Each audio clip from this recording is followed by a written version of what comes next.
नमस्कार मित्रों, मैं आपका ज्योतिष मित्र आचार्य नवनीत बात कर रहा हूं। आपका हमारे YouTube चैनल एस्ट्रोलॉजी विथ आचार्य पे हार्दिक स्वागत है। मित्रों, जैसा आप व्हाइट बोर्ड पे देख रहे हैं, आज मैंने लिख रखा है कि कमज़ोर बुध के लक्षण और उसके उपाय।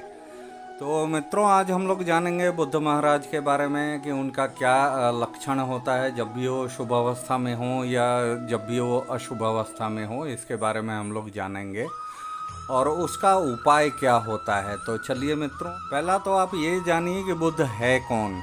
तो बुद्ध को ज्योतिष शास्त्र में राजकुमार का स्थान दिया गया है। आपका नाखून के ऊपर आधिपत्य है बुद्ध का, आपके दांत के ऊपर आधिपत्य है बुद्ध का, आपके हड्डी के ऊपर आधिपत्य है बुद्ध का। मीन्स कि बुद्ध के प्रभाव में आने पे ही इंसान का दांत झड़ जाता है, असमय झड़ जाता है, या काला होता है या पीला होता है।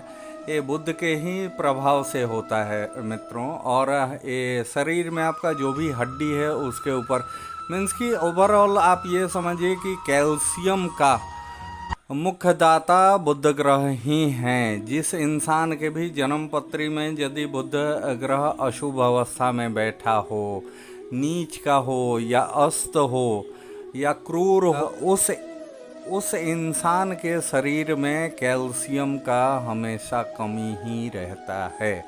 और जिस इंसान के भी जन्म कुंडली में जिस इंसान के भी ऊपर बुद्ध महाराज शुभ अवस्था में फल दे रहे हैं, तो उस इंसान के शरीर में कभी भी कैल्शियम का कमी नहीं होता है।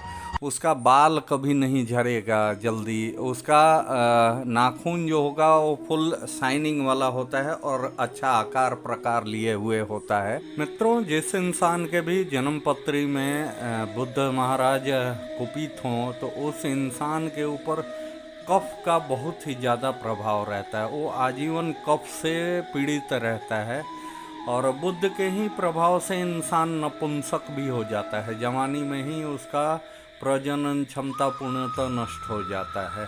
तो बुद्ध का प्रभाव शुभ होना बहुत ही आवश्यक होता है इंसान के ज़िंदगी में। जिस इंसान के भी जन्म कुंडली में बुद्ध महाराज शुभ अवस्था में बैठेंगे, उस इंसान का शरीर का हड्डी बहुत ही मजबूत होता है। और जिस इंसान का बुद्ध महाराज अशुभ अवस्था में बैठेंगे, उस इंसान का हड्डी से निमित्त भी बीमारी लगता है। उसका नाखून का रंग बहुत ही खराब होता है, उसका बाल असमय झड़ जाता है। तो ये उसका पहचान होता है। प्लस बुद्ध महाराज का प्रभाव आपकी बहन बेटी के ऊपर पड़ता है। आप शादी होता है तो आपकी साली को बुद्ध से देखा जाता है कि जब भी बुद्ध महाराज अशुभ अवस्था में होंगे तो आपकी बहन का स्थिति अच्छा नहीं रहेगा। या तो ऐसे इंसान को बहन होती ही नहीं या बेटी होती ही नहीं। यदि बहन होगी या बेटी होगी तो उसमें से किसी एक का या तो दोनों का स्थिति आर्थिक, सामाजिक या शारीरिक तौर पे बहुत ही ज़्यादा खराब रहता है, ये माना गया है। ठीक है मित्रों, ये आप अपने ज़िंदगी में भी आपके आसपास आप ये मिला सकते हैं कि जिस इंसान का भी दांत का यही बहुत क्रिटिकल कोई बीमारी है, तो उसके घर में उसका खुद की बहन या बेटी नहीं होती है। यदि होती है तो उसका ज़रूर कोई ना कोई उसको तकलीफ़ होता है।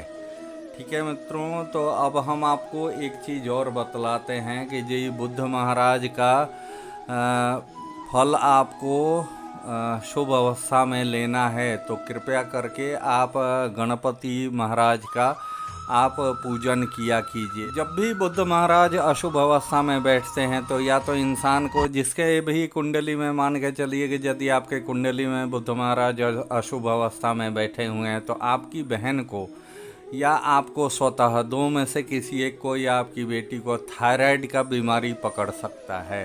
क्योंकि थायराइड का भी कारक ग्रह बुद्ध महाराज ही हैं। आपको मित्रों एक चीज़ आपको और बतलाते हैं कि बुद्ध महाराज के खराबी से ही विवेकहीन इंसान पैदा होता है। मीन्स कि वो अच्छे और बुरे में फ़र्क कर वो इंसान अक्षम होता है। ठीक है मित्रों, देखिए चंद्रमा अलग चीज़ है। चंद्रमा है दिमाग का मालिक। वो आपके दिमाग को क्रोध की अवस्था में लेके जाना या शांत रखना, ये चंद्रमा के हाथ में होता है। या चंद्रमा के प्रभाव में आने के वजह से इंसान को आँख वगैरह का प्रॉब्लम होता है, या कंठ से निमित्त, थ्रॉट से निमित्त उसको प्रॉब्लम आता है। और वो इंसान का मानसिक स्थिति बहुत ही अच्छा या बहुत ही बुरा होता है। मीन्स कि चंद्रमा का कार्य है याददाश्त से, समझ रहे हैं ना। और बुध जो है ये आपका विवेक का मालिक है। विवेक मीन्स कि आप को ये अच्छा और बुरा समझने के बारे में समझने सोचने का आपको बुद्धि देता है। ये बुध ग्रह बुद्धि का मालिक हैं। ठीक है मित्रों, तो इनका अशुभ का होना या नीच का होना ये इंसान को बुरे कर्म में ढकेलता है। ऐसा इंसान चाहे किसी भी खानदान, किसी भी परिवार में ऐसा इंसान जन्म ले, लेकिन उसका आचरण बहुत ही बुरा होता है। समझ गए ना। तो ये इंसान के लिए बहुत ही ज़रूरी है कि उसके जन्म कुंडली में बुध का स्थान या बुध का प्रभाव ज़्यादा शुभ हो, ताकि वो इंसान अपने ज़िंदगी को आगे बढ़ा सके। जैसा मान के चलिए कि देखिए बुध का इतना प्रभाव है, मान के चलिए कि आचार्य चाणक्य वो अपने बुद्धि के बल पे ही अपने आप को दुनिया के पटल पे स्थापित कर सके थे। ठीक है, तो बुध का उचित होना बहुत ही ज़्यादा ज़रूरी है। ठीक है मित्रों, अभी जन्म कुंडली में मान के चलिए कि किसी भी इंसान का जी बुध धनु राशि का होके बैठे, साथ में सूर्य होके बैठे, सूर्य के साथ में धनु राशि का होके इस स्थान में बैठे, षष्ठम भाव में बैठे, तो ऐसे इंसान को देखा गया है कि हार्ट से निमित्त बीमारी हो जाता है। यदि यही बुध महाराज इस स्थान पे बैठ जाएं, अकेले बैठें या किसी ग्रह के साथ बैठें, तो उस इंसान को दांत का या आंत का, ये मान के चलिए कि इस स्थान पे बुध महाराज परम नीच के होके बैठ जाएं, तो उस इंसान का दांत में ऐसा कीड़ा लगता है कि उसका पूरा दांत असमय ही पूरा निकलवा देना पड़ता है। और यदि साथ में केतु हो तब तो 100% गारंटेड है कि उस इंसान को दांत से निमित्त या आंत से निमित्त कोई भी बहुत ही भयानक बीमारी पकड़ता है। ठीक है मित्रों, यही बुध महाराज आपके द्वादश भाव में बैठ जाए और यहाँ भी यही केतु का साथ उनका मिल जाए या बृहस्पति का साथ मिल जाए, तो वो कभी भी शुभ फल नहीं देता है। ठीक है मित्रों, अभी किसी भी इंसान का बुध का प्रभाव उसके ज़िंदगी पे तब समझ में आता है, उसको देख के ये समझ में आता है कि जब भी बुध आपके जन्म कुंडली में अशुभ अवस्था में बैठेगा, तो कोई भी कार्य आप सही ढंग से उसका डिसीजन आप नहीं ले पाएंगे, कोई भी चीज़ का निर्णय आप सही ढंग से नहीं कर पाएंगे।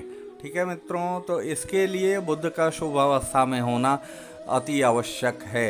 हालांकि इसमें बहुत सारे योग ऐसा होता है, जैसा मान के चलिए कि बुध महाराज लग्न में बैठ गए सप्तम भाव में, इस स्थान पे जय चंद्रमा बैठ जाए तो ऐसा इंसान ड्रग एडिक्ट करता है। मीन्स कि ब्राउन शुगर, चरस, ये सब वो लेने लगता है। समझ गए ना, बुध का इतना बुरा प्रभाव होता है। और बुध यदि प्रथम घर में बैठता है तो ये शनि महाराज को प्रथम या द्वितीय स्थान पे जब भी बुध महाराज बैठते हैं तो ऐसा बुध शनि का मदद करने वाला होता है। मीन्स कि पूरे कुंडली में शनि का जो भी पोजीशन होगा उसको बल देता है, वो उसको मदद करता है। देखिए बुध के ही खराबी से इंसान को चर्म रोग भी पकड़ता है। आपके शरीर पे खुजली आना या मानिए कि कोई भी बहुत भयानक कोई बीमारी हो जो कि चर्म रोग से निमित्त हो, तो उसका मूल कारक ग्रह होता है बुध ही। यदि बुध खराब हो जाए तो इंसान का शरीर में एक्जिमा का बीमारी तक पकड़ लेता है।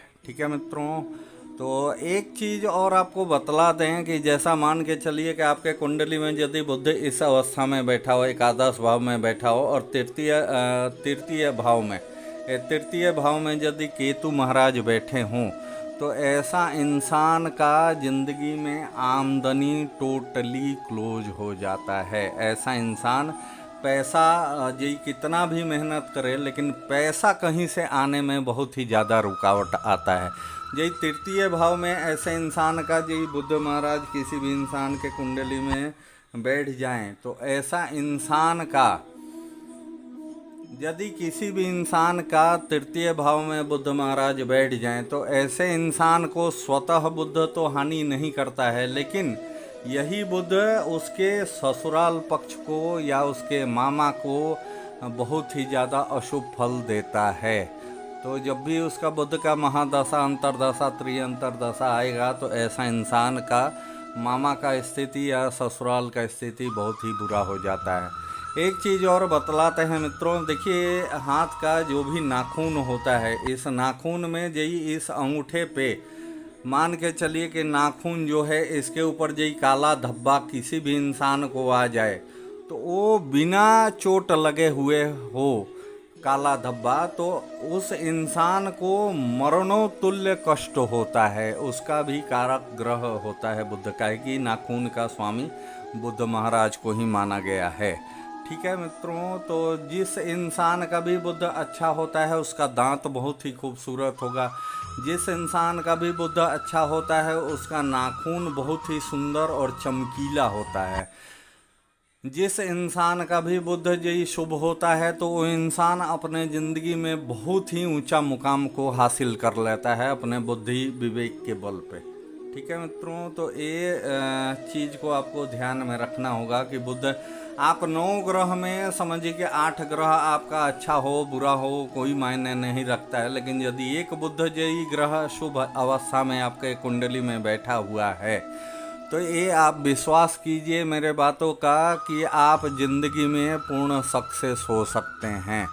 ठीक है, काहे कि इंसान के ज़िंदगी में है क्या, सबसे बड़ा चीज़ है बुद्धि विवेक। यदि वो उसका बुद्धि में वो तीव्र इंसान है तो दुनिया में कोई भी मुकाम को हासिल कर सकता है। ठीक है, तो ये चीज़ को आपको ध्यान में रखना होगा। ठीक है मित्रों, तो बस आज के इस कुंडली में इतना ही, फिर आपसे दूसरे वीडियो में मुलाकात होगा। तब तक के लिए नमस्कार। और हाँ मित्रों, आपसे एक निवेदन है, कृपया करके आप हमारे वीडियो को लाइक कीजिए, सब्सक्राइब कीजिए और अपने मित्रों को शेयर कीजिए। तब तक के लिए नमस्कार।